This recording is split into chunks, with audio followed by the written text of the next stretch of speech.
Hello, everyone. It's me again, and it's been a while. It's been quite a while, and the reason why I find myself lacking in the ability to just come on and begin talking again about my experiences, about my life, is for one, I'm most of the time I'm not one to just share unsolicitedly, and it seems to me that I don't want to be the kind of person that would just give myself out there when people don't ask for it. But if you're watching this, then maybe you're curious, and so maybe you are asking for it.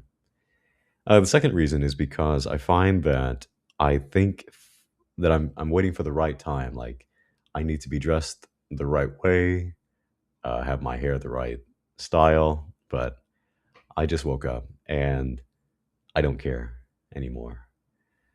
I have this happen to me quite often, and that's part of the reason why I was spurred on to take action today, Sunday, at 9:12 a.m.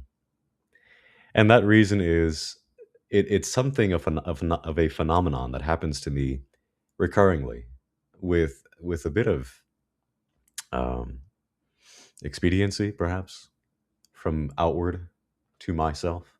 Like there's a message from the universe, and it's telling me something, and that something is very much the same message constantly, and not quite the message that I would expect a higher power to try to convey to me.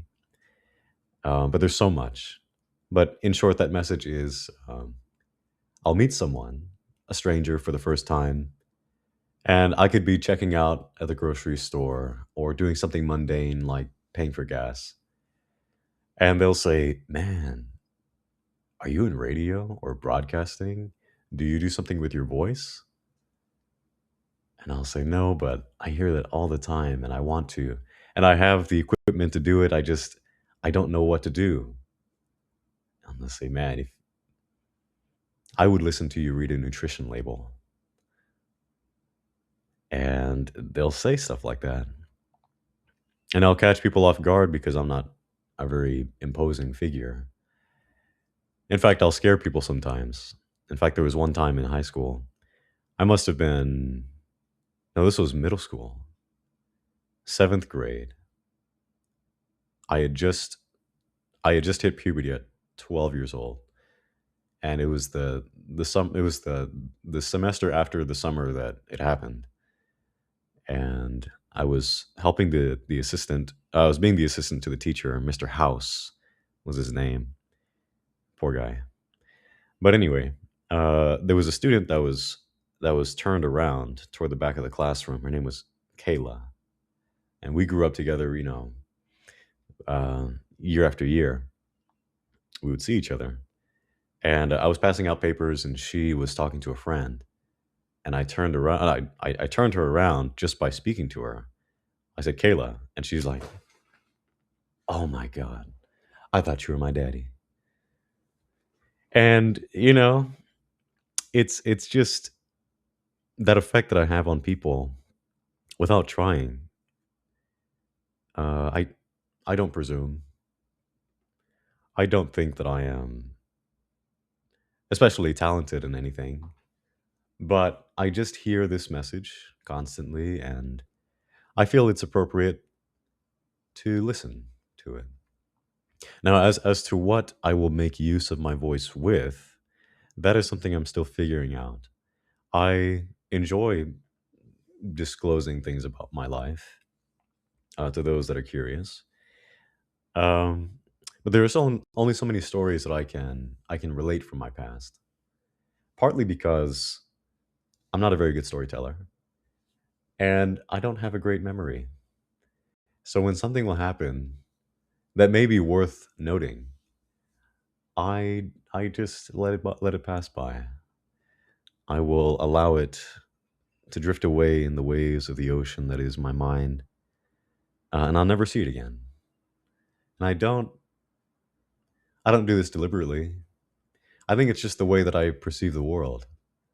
That In one way, I can dote heavily on the past, and it can be something like a torture chamber for me. But then there are the things that I should remember, the happy moments that I seem to just let become a feeling, and the memory of what exactly it was is forever lost. Not always, but that's a general approximation of what is happening. Um, but on the other hand, when I'm not storytelling, I love poetry, writing poetry. I'm not much of a reader for others, unless I know them and they're a friend of mine. Then I love to have their insight into their lives through the lens of the pen. And so that is, I think, something that I will approach with that angle in mind, because I have about 50 or so writings, which in the grand scheme of what a poet should be, whatever a poet should be, is really nothing at all. But I think in relativity, that may be quite few comparatively. Quite few, as in these are poems that I've been writing since I was about 17, and not all of them are worth sharing. Some of them I would never discard any of them because they're fragments of my life. But in sharing them, I feel like I would misconvey myself, or misrepresent what I am, or how much of me is actually being represented in that piece. Like, if I read you something especially provocative, or especially, um, something depressing, I wouldn't want that to be like the first thing that you see about me. Oops. Well, feature of my camera, I suppose. Um, yeah, that is perhaps a non-concern for most people, and of course, I'm at liberty to share whatever I please, and maybe I will, But there are other more philosophical poems and pieces that I write. Let me fix this. Let me fix this. But that is where I am, and so I figure I'll roll out of bed today in my tank top, and I'll just speak. And feel free to listen to me at times too, because I would probably do the same.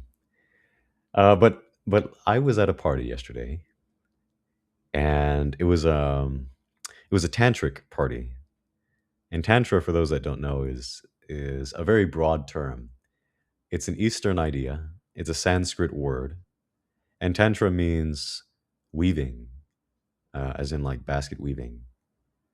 And the idea is manifold. But in short, the way I would define it is that Tantra is the art or the pursuit of the divine through the lens of an individual. It is the unification of what is separate. It is the rejoining of what used to be whole. It is the marriage of the masculine and the feminine within a single entity. And it can be platonic. In the West, there's usually a sexual note, and that's all acceptable. That's all okay. And that's been a very impactful part of my journey since I left everything behind. And there's been so much change in my life, mentally and conscious speaking, and it's it's just been so profound. And I haven't had the time, I haven't taken the time to really express that how those dominoes fell, because it was natural in the way. Everything was natural. I suppose everything is natural. If it can happen, it will happen. And it just may be that you are the one through whom it happens. One thing that I've found to be true, and it's hard to believe, but we are the universe experiencing itself. We are the divine. Whatever you think God is, we are a part. And that is radical coming from a Christian background. And unless I had experienced it for myself, I would never have conceived of such a notion. But here I am expressing it as a truth of my life. But anyway, I deviated from what I was going to say. I was at a party yesterday, and it happened where I was in a group and we were circling together. We were in a group of four because there was an exercise to be done at this tantric event. And the exercise was to express your desire, and it would be a physical desire. And afterward, you would express your boundaries and what you hope to gain, or what you want the universe to bring into you, or what you are calling from the universe. And so my desire was to feel connection, to feel that love that really is cinematic. And I hate that's the way that I should be expressing it right now. Because in cinema, romantic love is not accurately portrayed in the way that it really happens. Um, and I've had glimpses of what it could be, but never the fullness. It's like Plato's cave, in a way. Plato's cave is the philosophical anecdote that goes something like: you're a prisoner in a cave, and you're with fellow prisoners, and you're shackled. You're facing a wall, and the wall is projected with light coming from behind you. And in the light, there are shadows dancing. And those shadows inform your reality. And they tell you stories about what life is about. And all you do is watch and you hear. You hear the voices behind you, but you never see them. And you watch the shadows dancing on the wall, but those shadows are all that you know. And one day you finally break free and you ascend to the heights behind you, and you find that the source of those shadows were people just like you, and that they were the source of the voices in the shadows. And the shadows were never the reality. They were just projections of what was. But then you go further, and you exit the cave. And when you exit the cave, you have this Breath of the Wild moment. Breath of the Wild is a video game, for those that don't know. And you just see the entirety of the world. You see the sun for the first time. You feel the breeze. You hear the swaying of the trees, and you're just enraptured by nature. And you realize that all of your life until that point was a facade. It was a manufactured reality. And your empathy leads you to go back into the cave to implore your fellow prisoners to break free of their shackles, because in reality there were never any shackles to begin with. It's like the elephant that you tie a rope to on its leg. If it has enough training, when it grows older, even if you untie it, it will never go farther than the rope allowed it to when it was younger. But when you speak to these prisoners, according to the allegory, they don't listen, and they're content to just experience life through the shadows on the wall. And that is a very apt description of the journey of what it means to discover the self. It is a journey to be taken alone, and it is a journey that is one in which you have to confront the fact that nothing lasts forever, and that family, even family, and long held and treasured relationships change. and to their extreme, they dissolve. And that's a hard lesson to learn. And it's one in which I find is rare. It is not experienced often, but when you finally find a community of individuals like this and they gather together, it is with as if they were experiencing all the same experiences through a different flavor. It's like once you finally find your group, your family, then you know what it is to be seen. And in being seen, everything that you experienced up to that point when all you had were thoughts of loneliness and isolation, it was simply because you hadn't been surrounded by the right people. And I have to recontextualize that because they were the right people for you at that time to lead you away from what you knew into what you never conceived. So even the difficult situations, the most difficult situations that you can ever experience in life, whatever those may be for you, those experiences are yours and they were valid and necessary. Because had you not experienced those things, can you say that you would have been spurred on into the arms of this new community that you found? Would you have ever thought to challenge tradition and dogma? These things are necessary. They are one and the same in actuality. There is no duality. Dualism, dualism is just a matter of perception.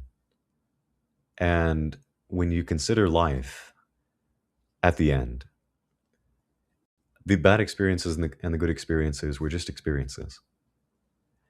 And it is what you grow from them. Everything it leads to growth. And I find that my growth has been exponential. It has been really um, stratospheric because once I launched away, I was. It's like the song "Rocketeer" comes to mind. If you don't know the song "Rocketeer," play it and you'll understand. Um, yeah, here we go. Come with me. Anyway, so I think it'll take me some time to acclimate to actually just getting on and speaking my piece. And what it is I want to say, it's really philosophical mostly. I sometimes speak more abstractly than I do concretely, and at times it may be difficult to parse together the train of thoughts that I have. Um, but it is me, and I am a valid method of being, and my my convenings with the divine have informed me that it is okay to be as you are because you are the way that you are. How can I how can I express what it's like to be me and ask you to do the same